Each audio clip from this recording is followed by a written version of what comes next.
Muchas gracias nuevamente a todos los amigos de ISOTools por la invitación.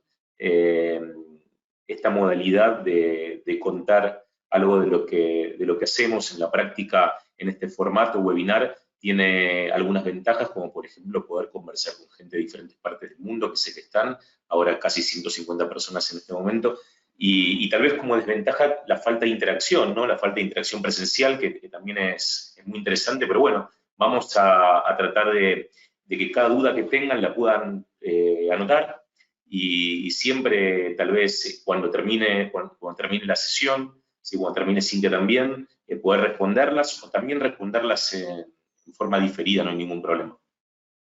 Bueno, como saben, ISO 37001, que es la norma en cuestión que vamos a ver, es una norma de gestión de compliance anticorrupción o antisoborno.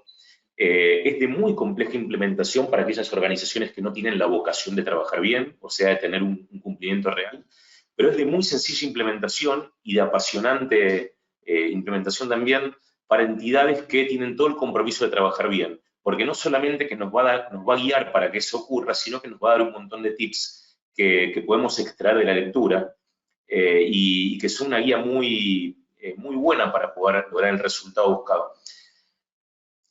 Yo estoy escribiendo ahora un libro que se llama 100 reglas de oro para implementar compliance y de esas voy a extraer solo 10, pero vamos a tratar de darle determinada profundidad. Suelo decir que compliance no es cuestión de leyes. La ley es algo que tal vez nos insta a hablar de este tema en este momento, ¿sí? Pero la realidad es que para lograr compliance lo que tenemos que hacer es lograr que la gente se comporte de determinada manera. O sea, que se comporte en cumplimiento con las pautas establecidas, con las políticas de la organización, por supuesto cumpliendo con la ley, ¿sí? Pero es una cuestión eminentemente de comportamientos. Y yo para este seminario le agrego que es una cuestión de gestión, porque compliance no es solamente la voluntad de hacer que todos se comporten bien, capacitarlos, darles directivas, acercarles un código de ética y entonces esperar que la gente cumpla. Compliance se logra con una serie de pasos estructurados, con el resguardo de determinada información, con la mejora continua del sistema, con el registro de cualquier tipo de incidencia y entonces atacar la causa raíz de todo lo que va saliendo mal. O sea, es un conjunto de actividades interrelacionadas que persigue un objetivo común. Eso es un sistema. Cuando nosotros vemos todo lo que pide la normativa internacional en el país que fuera, desde la FCPA en Estados Unidos, la UKVA en Reino Unido, la norma argentina, la chilena, vemos que exigen un conjunto de cosas para implementar herramientas, elementos, actividades de control, pero no están estructurados bajo un sistema de gestión. Y esta charla lo que pretende, además de dar estos 10 tips que voy a dar en un momento, es que con la ayuda de Cintia también podamos ver cómo en la práctica podemos implementar esto funcionando realmente, ¿no? Con una herramienta que nos guíe como si fuera nuestra oficina de gestión de compliance electrónica o virtual, ¿no? Que nos ayuda mucho para que todo esto se haga realidad. La International Organization for Standardization, ISO, ¿sí? Que también en griego significa igual, ha emitido una norma que se llama ISO 31000, que es Sistema de Gestión de Riesgos. Es la norma más utilizada a nivel mundial en gestión de riesgos. Justo estamos dando ahora una certificación internacional desde BDO Argentina. Dentro de esa norma podemos ubicar a una subnorma, que es un sistema de gestión de riesgos, pero muy específico, de compliance en general, en un sentido muy amplio. Esta norma que hoy tiene el número 19.600 se va a transformar en muy pocos meses en 37.301. No le den importancia al número porque pareciera que depende de la que vamos a ver hoy, que es la 37.001, es simplemente porque quedó un espacio numérico en el ordenamiento que usa ISO, entonces le dieron este número. Esta norma va a ser muy parecida a la 19.600 de gestión de compliance, pero con una característica distintiva. Va a ser una norma de requisitos certificable. Hoy no es certificable. La que sí es certificable es la que está dentro, que es dentro del conjunto de elementos de la norma 19.600, tenemos Compliance 37.001, ¿sí? Gestión de compliance antisoborno, y es una norma de gestión de riesgos específicamente de requisitos de compliance antisoborno. Si habláramos de requisitos de compliance para prevenir otros tipos de delitos, podría ser aplicable metodológicamente, pero no es el corazón de esta norma ni el espíritu, prevenir y actuar cuando existen otro tipo de delitos, ¿sí? Entonces, se ocupa específicamente de los delitos antisoborno, que son los que vamos a ver. Y podemos hacer un subconjunto, una norma de menor, tal vez, alcance, que son las normas locales, que en cada país van a pedir algunos lineamientos específicos. Vemos que este círculo se nos escapa del amarillo, tal vez porque suelen pedir alguna cuestión específica, penal, regulatoria, entonces la podemos ubicar como que abarca gran parte de lo que pide la 37.001, pero tal vez escapa un poquito en algún pedido específico, reglamentario. En particular, vamos a centrarnos sobre la parte amarilla, que son las mejores prácticas a nivel internacional en materia antisoborno. ¿Cómo implementamos un sistema de gestión antisoborno? Suelo mostrar un gráfico que lo refleja en forma muy sencilla. Reconocemos todo lo que existe actualmente, que puede ser la nada misma. En general, salvo que sea una startup, todas las empresas tienen elementos que son aprovechables, que se basan en la cultura y en los valores, ya sea que estén escritos o no. Vamos a proponernos llegar a un nivel de cumplimiento X por conocer los estándares, por ejemplo la norma 37.001, y lo vamos a clasificar como un programa deseado. Un programa, yo hablo de programa y no plan de integridad o plan de compliance como se suele hablar en algunos lugares, porque un plan es un conjunto de medidas que tienden a satisfacer un objetivo en un espacio finito del tiempo, en un segmento, ¿no? Un programa es algo que no termina nunca y que mejora continuamente. Por eso la terminología programa me parece mucho más adecuada para hablar de implementar un programa de gestión antisoborno. El programa deseado no tiene por qué ser un 10, ¿sí? No tiene por qué ser el mejor del mundo, tiene que ser el más adecuado. La palabra adecuado es una palabra muy importante, porque lo que vamos a definir como adecuado es el que surja de entender los riesgos específicos que tienen que ver con la organización, de entender cuál es el estado actual, que es lo que dijimos antes, de lo que exista hoy como programa o sin formato de programa. Para eso hacemos un diagnóstico de la situación actual. Y un tercer elemento, ¿sí?, que es un análisis de contexto. Con esto vamos a definir cómo llegar, ¿sí?, desde el punto A hasta el punto B. Vamos a ver qué son estos elementos ahora, ¿sí? Pero si los definimos bien, tenemos la mitad del problema resuelto. Por eso es tan importante el concepto de adecuación o proporcionalidad del programa. No vamos a implementar el mismo programa en una pyme que está en un solo lugar físico que una organización grande y compleja con muchos empleados que está en muchos puntos geográficos, inclusive en diferentes países. Y sus programas van a ser diferentes, van a tener formas diferentes. Tal vez tengan elementos en común, pero se van a comportar en forma diferente. Si quisiéramos cortar transversalmente o ver cómo es un sistema de compliance en un formato de sistema de gestión, porque muchas veces yo hablo de sistema de gestión y lo diferencio del programa de integridad o de compliance que se ve en la mayoría de empresas, por lo menos en la región latinoamericana. Y la gente pregunta, sí, pero cuando hablas de, claro, esto no tiene forma de sistema de gestión, ¿a qué te referís? Bueno, me refiero a que esto que vemos un listado de elementos que componen un programa de integridad, lo podemos ver como, por ejemplo, haciendo un análisis de contexto, identificando a las partes interesadas, que eso es lo que contextualiza el programa que vamos a hacer, y focalizándonos en los riesgos específicos que responden a lo principal que vamos a tener en cuenta para apoyar nuestro programa de integridad o de compliance, vamos a basarnos en tener un repositorio o una herramienta, ¿sí? En este caso, para esta charla vamos a decir que ISO-Tools es la herramienta que vamos a mostrar por una serie de cuestiones que ya las van a ver. Vamos a definir las pautas básicas de comportamiento con un mensaje de la dirección que sea muy claro, en lo posible que hable de tolerancia cero ante este tipo de delitos de soborno y corrupción. Vamos a definir políticas que exploten determinados párrafos emotivos que tenga el código de ética o conducta. Estas políticas son algunas básicas, pero puede haber unas cuantas más, ¿sí?, que le llamamos políticas de integridad, que tienen que ver con el comportamiento de la gente y que toca directa o indirectamente la posibilidad de que se comporten en forma corrupta. entonces son políticas muy relevantes. Estas políticas, por estar escritas, no alcanzan con eso, sino que muchas veces tienen que tener vida propia, como por ejemplo una política de conflicto de interés, no funciona por repartirla y hacerla firmar. Funciona también porque existe un formulario que la gente tiene que llenar, un plazo predefinido, con un sistema de alerta, llene ahora esto, con vencimientos, con integración con el mail, uno completa un formulario, eso viaja a algún lugar, tiene un esquema de aprobaciones, si es que completa sí o no a determinadas preguntas, dispara actividades, y el propio proceso lleva a cumplirlo, no depende de la voluntad, de la mera voluntad humana, que no es poco, ¿no? Porque la voluntad de la persona hace mucho en esto, pero también tiene un proceso y una tecnología que lo va guiando para el cumplimiento. Todo lo que es políticas basadas en el código merecen ser incorporadas a la gente con adecuada formación. En general nos gusta hablar de educación porque la educación produce un cambio de mirada.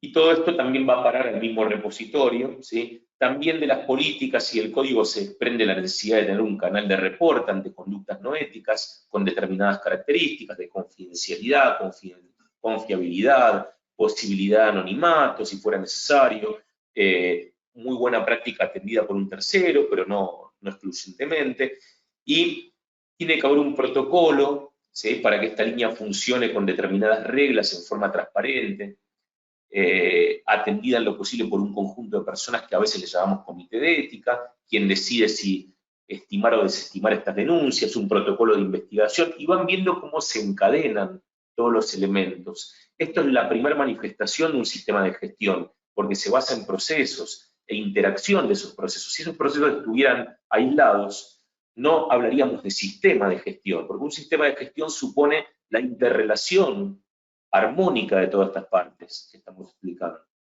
El protocolo de investigación hace que podamos llevar a cabo una investigación, ¿sí?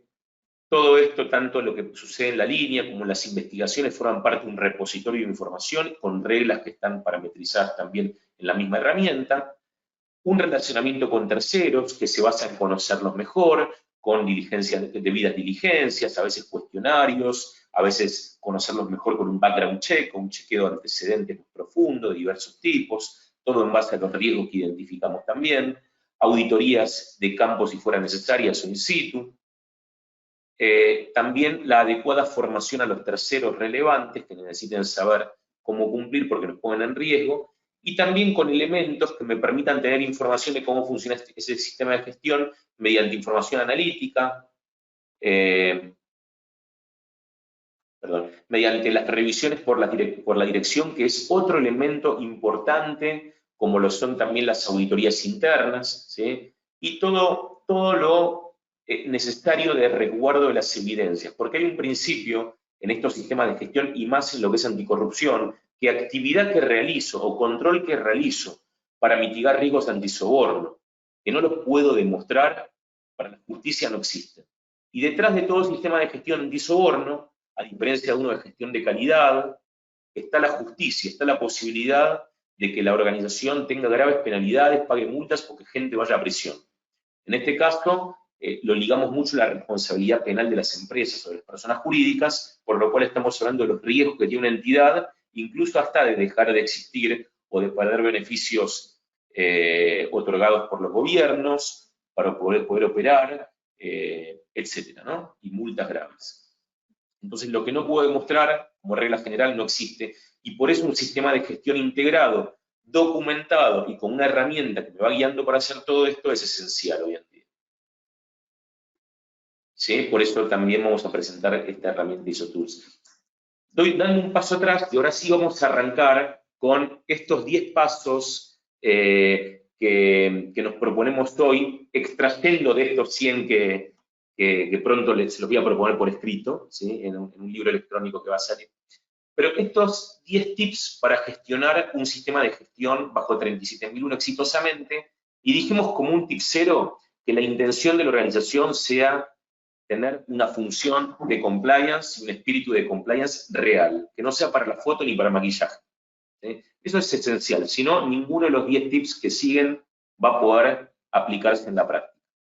El primero es Si sos o eres, según el país, compliance officer, o responsable de cumplimiento, o responsable de compliance, ¿sí? O cualquier función que esté empujando, incluso un director general, que esté empujando para que esto ocurra, no podemos tener ese espíritu de quejarnos de que no tenemos el apoyo de las más altas autoridades. Parte de esta función, que es bastante nueva en el mundo, tiene pocas décadas y pocos años en la región, parte de esta función es persuadir, primero, a las altas autoridades de que esto vale la pena.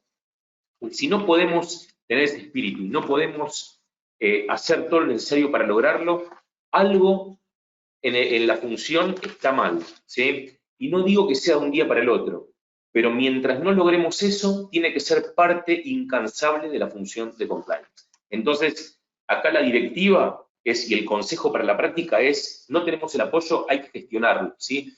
Los directores, como regla general, van a entender si sabemos explicarles, si sabemos demostrarles. Y parte de la función de compliance es demostrar el beneficio. Es muy común, ¿sí?, cruzarnos, ¿sí?, en la experiencia por de haber implementado más de 100 programas de compliance en Argentina y en otras partes del mundo.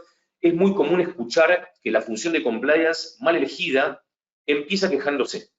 Y dice, por ejemplo, los directores que acá en la empresa nunca van a entender lo que es compliance. Y ya eso es una postura limitante. Desde el punto de vista del coaching, ahí nos tachamos, como decimos en Argentina, la doble generala, ¿sí? El máximo puntaje que podemos aspirar ya no lo queremos obtener porque decimos nunca van a entender. Nunca es una postura limitante, ¿sí? Nosotros tenemos que ver cómo hacemos para convencer a las máximas autoridades que apoyen esto, que nos den ese mensaje de no tolerancia ante actos de corrupción o ante conductas inapropiadas. Por ejemplo, en Argentina se suele escuchar, la ética en Argentina es utópica, ¿sí? Cambió el gobierno, este gobierno no tiene el espíritu de cumplir. Tal vez haya mucho de real en que se torna más difícil, en que el ambiente no es el mejor, ¿sí? Pero nunca tenemos que ponernos ese tipo de frenos. Parte de la función de compliance es implementar el programa de forma adecuada. Y esa postura de decir los políticos son todos deshonestos, acá no se puede, no vamos a conseguir, es una postura limitante, no habilitante. Compliance tiene que ver con posturas habilitantes, habilitar el cumplimiento, persuadir, convencer a todos de que se puede trabajar honestamente y que eso es más rentable en el largo plazo, ¿sí? Eso es muy importante. Entonces, estamos buscando una función de compliance que gestione el apoyo de las más altas autoridades. Nos toca una tarea genial a quienes nos ocupamos de compliance, que es persuadir, convencer, negociar, ¿sí? Para quienes nos gusta esto, es algo, se abre un mundo de técnicas a aplicar. Es maravilloso, ¿sí? Entonces, si tenemos que decir por quién comenzamos, ustedes van a decir ahora por la dirección. Y yo les voy a decir no, de ninguna manera. La dirección viene en segundo lugar. Comenzamos por nosotros mismos, ¿sí? Nos convencemos a nosotros mismos que podemos lograr cosas increíbles dentro de la organización. Una vez que nos convencimos a nosotros mismos, ahí partimos, ¿sí?, con toda la pasión a gestionar compliance. Vamos al tip 2.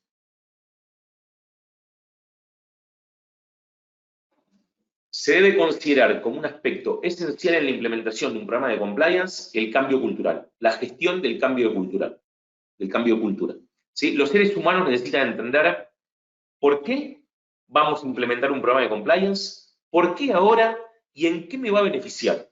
Esas tres preguntas las tenemos que contestar, pero no reunir a toda la gente y decirle, yo te voy a contestar por qué lo implementamos, para qué te va a servir a vos, en qué te vas a beneficiar. No, lo tienen que sentir con actos. Y para eso tenemos que aplicar toda la creatividad.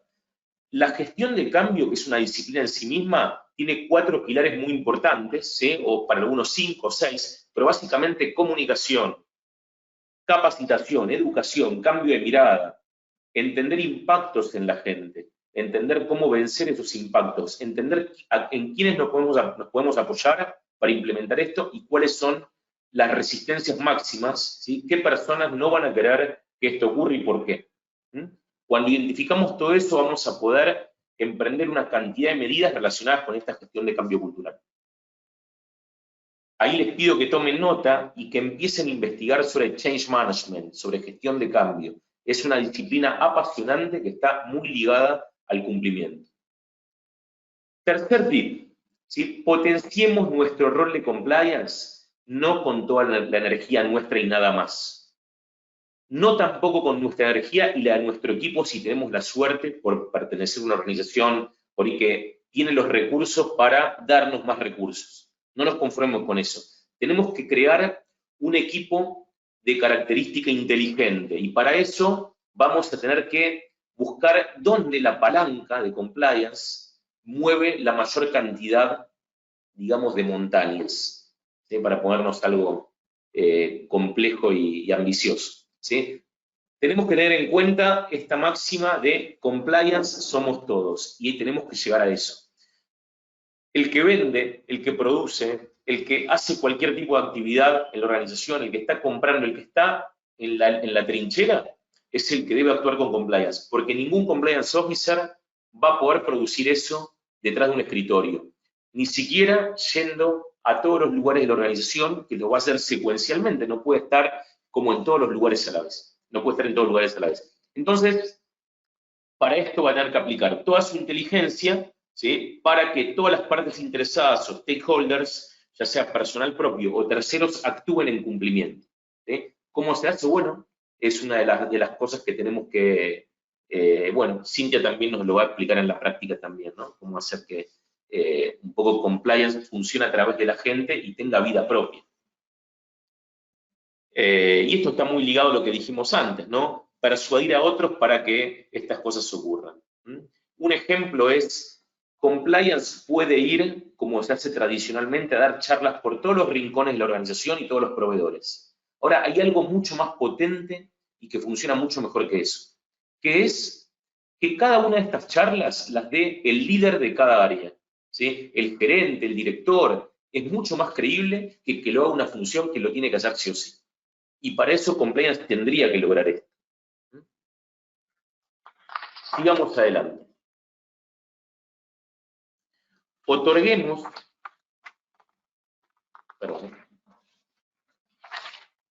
otorguemos la debida importancia, ¿sí? Al concepto que dijimos antes de adecuación, de programa de compliance adecuado y proporcional, ¿sí? No es el programa que copiamos y pegamos, ni siquiera de una organización más grande y más linda que la nuestra. No sirve eso, no va a andar. No va a andar y no va a pasar la mirada de cualquier fiscal o juez que entiende un poco del tema.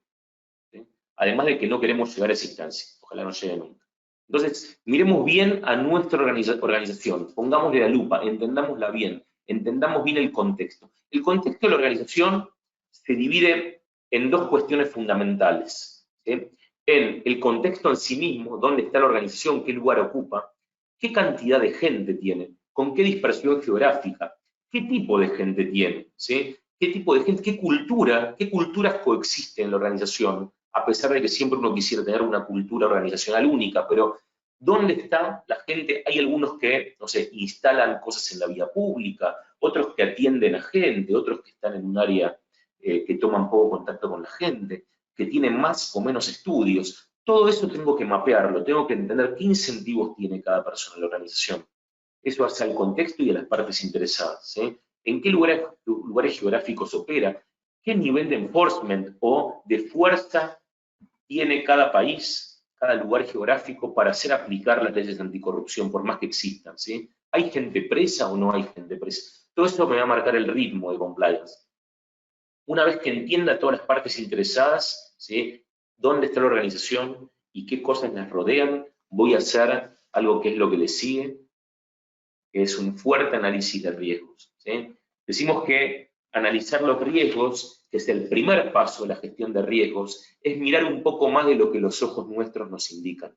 Es ver hacia futuro, ¿sí? Es tener la bola de cristal, lo digo de esta manera para que se entienda, para ver qué nos puede pasar o qué nos pasaría si dejáramos que las cosas sean como son hoy sin hacer nada más.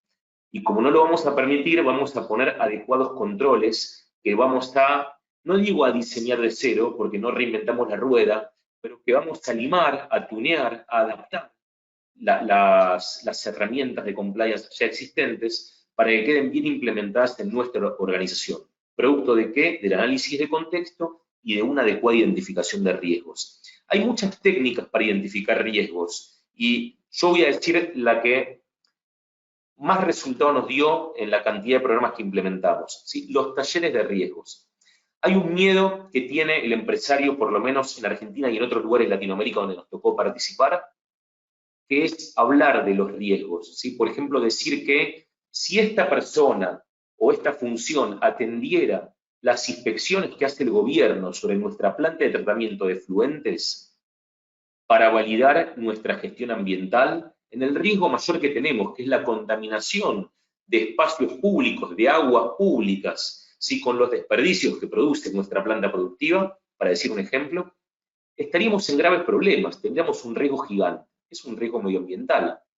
¿Qué tiene que ver esto con anticorrupción? Tiene que ver que si hiciéramos las cosas mal, por dejadez, por negligencia, por imprudencia, por impericia, no sé, por hacer caso omiso a las normas, y este responsable de que esté todo bien en esta planta no lo hiciera, un inspector observaría esto y estaríamos a punto de salir en el diario. Habría un incentivo para coimearlo, ¿sí? Algo que ha pasado muchas veces. Y para que esto no ocurra, hay que hablar de ese tema. Claro, ¿qué dice un típico director que no tiene esclarecimiento sobre esta cuestión? No hablemos de este tema con Juan Pérez, que se ocupa de esto. A ver si avivamos giles. O sea, a ver si todavía se le ocurre hacerlo a propósito.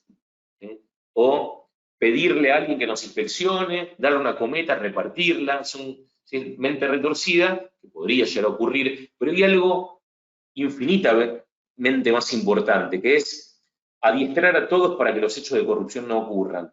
Y para eso tenemos que hablar abiertamente con responsables de áreas y recomendamos hacer un taller de riesgos donde se identifiquen todas las situaciones riesgosas, se trate con la confidencialidad del caso. Es un taller confidencial, con mucho cuidado, pero que es muy bueno hacerlo. Ese sería el consejo para ver más allá de nuestros ojos, ¿sí? Hacer este taller, armar una matriz de riesgos, un mapa de riesgos producto de este taller, es el primer paso para seguir trabajando con riesgos, luego de haberlos identificado, ¿sí? Luego vamos a trabajar con los riesgos de los terceros. Un problema muy relevante que vemos en los programas de compliance hoy en día es que se le pone toda la fuerza al personal propio, claro, porque es más fácil, porque depende de nuestra nómina, porque si no hacen lo que les decimos podemos accionar directamente. Bueno, con los proveedores hay otras herramientas, pero también sepamos que la mayor cantidad de problemas a nivel internacional y los montos más grandes de multas, sumados todos, tienen que ver con problemas que ocasionaron los terceros, a quienes las empresas le delegan actividades, acciones, trámites, trabajos a través de su propio personal, contratistas. Bueno, estos terceros tienen que estar controlados. A veces, los empresarios, compliance también, en esto de cuánto invierto para que los terceros sepan y estemos bajo control, creen que mandarles un cuestionario y obtener la respuesta es suficiente, o le agregan hacerle firmar el código de conducta nuestro o un código especial de ética y conducta para proveedores, ¿sí? O socios de negocios o cualquier tercero. Bueno, le hacemos firmar papelitos. Sepamos también que estos papelitos que obtenemos firmados, por un lado, pueden traernos en una cobertura legal, ¿sí? Que es lo que recomiendan las áreas jurídicas, y con esto a veces se quedan tranquilos. Bueno, me firmó, si llega a pasar algo, yo le digo, vos me firmaste. Bueno, pero yo no quiero que pase nada, ¿sí? No quiero llegar a este momento para mandarle la responsabilidad al otro y ponerme, no sé, a litigar por ese tema. Lo que quiero es que nunca ocurra nada malo. Y para eso no nos conformamos con hacer firmar papelitos, ¿sí? Tratamos de ir más allá. Hay muchas cosas que podemos hacer con los proveedores, ¿sí? Para realmente que esto sea una diligencia de vida. Lo primero que tenemos que hacer es clasificarlos en función al riesgo. ABC, donde A nos expone a determinados riesgos, B a otros y C a otros, ¿sí? Y con los A vamos a hacer determinadas cosas, con los B a otras y con los C a otras. Seguramente hagamos mucho menos con los C y mucho más con los A, que van a parecerse al 10% que me traen el 90% del problema, ¿sí? Un Pareto.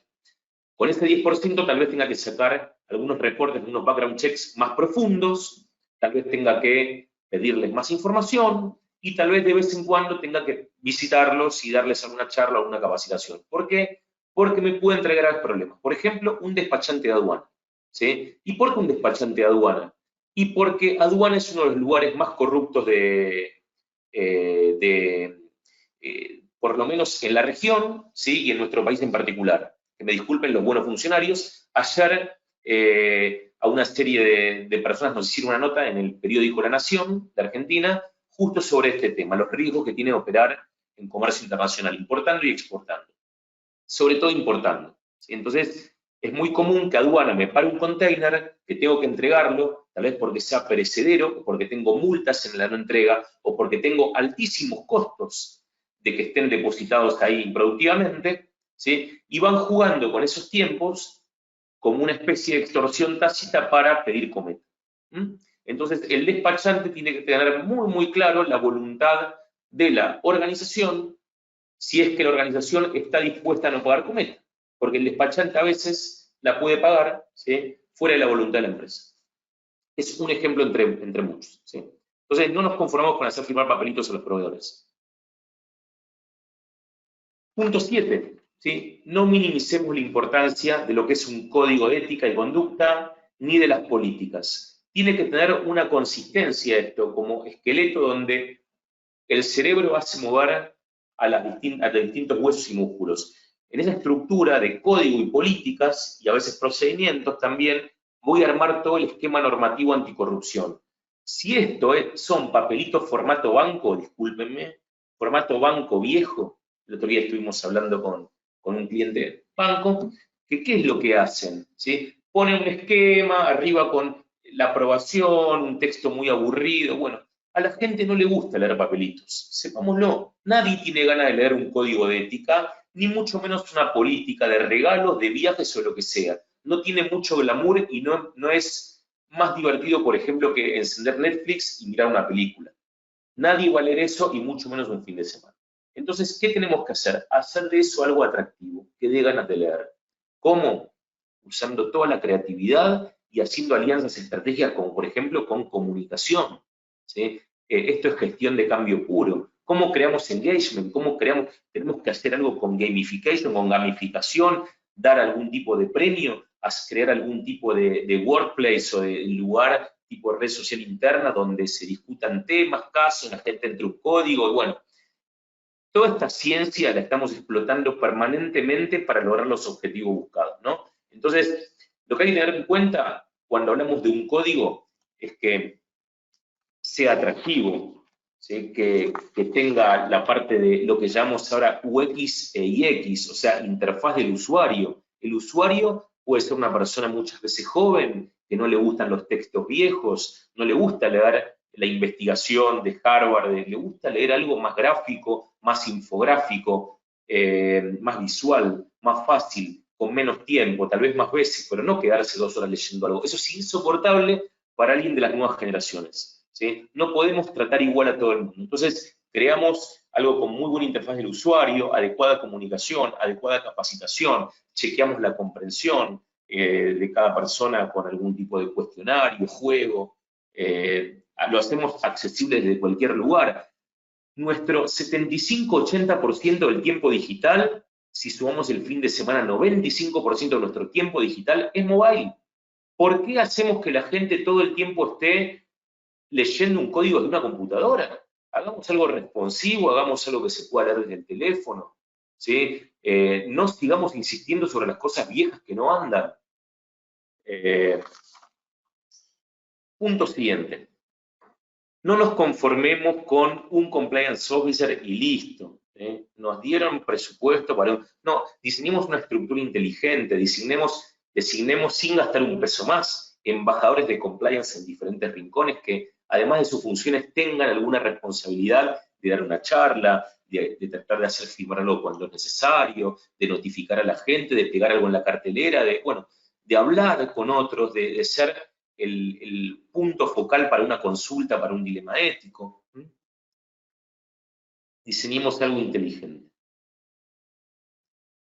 No nos conformemos también con los controles típicos, ¿sí? Sabemos que en general tenemos mucha cantidad de controles que están dados en un código, políticas, una línea de denuncias, un comité de tal o cual cosa, y todo eso es súper importante. Le llamamos controles internos a nivel organización, ¿sí? Controles de compliance a nivel compañía.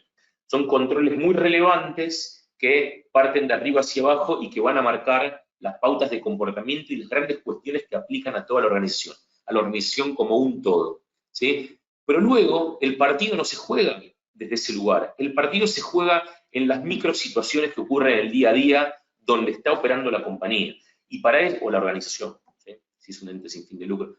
Y para eso tenemos que tener algo que nos dice ISO 37001, que es muy importante. Controles de detalle, financieros y no financieros, ¿sí? Controles como puede ser la aplicación práctica de una política de anticipo y rendición de gastos, si me va a permitir, cómo son las autorizaciones en la práctica. ¿Estoy usando una planillita de Excel o estoy usando algún esquema más automático que no me deja hacer cualquier cosa? Por ejemplo, pasarme de un límite de gastos para invitar a alguien. Si voy a invitar a un político, ¿me tengo que acordar de una norma que alguien tiene que haber leído o hay algo que me permite, mediante una declaración, que alguien apruebe o no apruebe en forma digital? Bueno, todo este tipo de cuestiones hay que pensarlas, ¿sí? Hay que pensarlas como cuando uno planea por dónde van a pasar los caños al construir un edificio, ¿sí? En los planos, en el diseño, porque luego de todo esto va a tener que operar, y todo esto que opera puede andar o puede no andar. ¿Por qué no anda? Bueno, es mucho más difícil saber por qué no anda si uno no cuidó bien el diseño. Cuando uno cuida bien el diseño y lo documenta bien, puede ir mucho más fácil a ver los por qué. Y por último, vamos a dar el último tip, que decimos que no juntemos papelitos en cajones e implementemos un verdadero sistema de gestión integrado. Le tenemos que dar vida. ¿Cómo? Bueno, lo vamos a ver a través de lo que nos va a contar Cindy ahora. Entonces, me quedo con una frase que es bastante antigua, pero que nunca va a pasar de moda y que me encanta repetirla, es: si usted piensa que compliance es caro, pruebe con no cumplir. Seguramente hoy no va a pasar nada, mañana no va a pasar nada, pero el día que pase, va a pasar con toda la fuerza y vamos a decir lo que dice toda la gente que desfiló por los tribunales del país que se quiera, principalmente en Estados Unidos, en Reino Unido y en otros países de Europa, pero en Argentina también mucha gente la ha pasado mal, y en Brasil, que ni les cuento, ¿sí? Entonces, probemos a imaginarnos, ya que sabemos gestionar riesgos, a qué pasaría si en el diario aparece la organización, nuestro nombre involucrado con un acto al menos discutible y que tengamos que dar explicaciones, ¿sí? Así que muchas gracias hasta ahora y